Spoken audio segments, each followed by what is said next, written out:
श्री स्वामी समर्थ. नमस्कार मंडळी, मी मीना तुळसकर. आज मी तुम्हाला मुळ्याची भाजी दाखवणार आहे तूर डाळ घालून. चला तर मग बघूया साहित्य. ही बघा, ही मुळ्याची भाजी आहे. कापून वगैरे ठेवली आणि हे मुळे आहेत बारीक करून ठेवले. तूर डाळ आहे 2 मुठी घेतल्या, 1 तास भिजत ठेवली आहे, भिजवून वगैरे ठेवली आहे. हे 3 कांदे आहेत मध्यम आकाराचे बारीक करून ठेवले आहेत. 4 मिरच्या आहेत हिरव्या बारीक करून ठेवल्या आहेत. हे खोबरं ओलं आणि फोडणीसाठी तेल आणि चवीसाठी मीठ, एवढंच आहे साहित्य. हे आता मी जरा भाजी मळून घेते, म्हणजे चुरून घेते. अशी मीठ टाकलंय अर्धा चमचा. आता चुरून घेते ही भाजी अशी. तेल आता कढई ठेवून मी तेल तापत ठेवलेला, 2 चमचे तेल टाकलंय. आता आपण याच्यामध्ये कांदा टाकून घेऊया. तेल बरंच टाकलंय. आता मिरच्या टाकून घेते. कांदा थोडा नरम झालाय, मिरच्या टाकून घेते. आपण याच्यामध्ये तूर डाळ टाकून घेऊया. ही तूर डाळ ठेवलेली अगोदर भिजत घालून ते टाकून घेते. मीठ टाकून घेते 2 चमचे, म्हणजे 1.5 चमचा टाकून घेते. बस, मुळ्याची भाजी टाकून घेऊया. पाणी वगैरे काढणार नाही, फक्त नुसती मळून घेतली मी ती.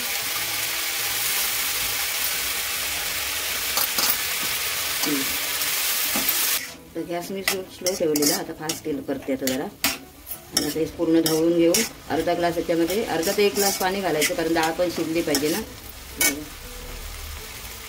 ती आता डाळ शिजायला पाहिजे म्हणून पाणी टाकते 1 ग्लास. आणि आता ढवळून घेऊन आता झाकण मारून ठेवणार मी. हे ढवळून झालंय, पाणी ओतून ठेवलं याच्यामध्ये.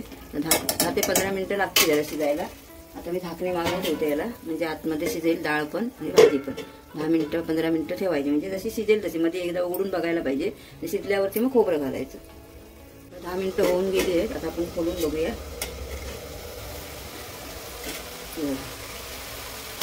तशी 2दा मी खोलून ढवळली भाजी, झाली आहे. आता याच्यामध्ये आपण खोबरं घालून घेऊया. खोबरं घालून घेऊया. गॅस मी फासट ठेवलाय, मध्ये थोडा बारीक केलेला.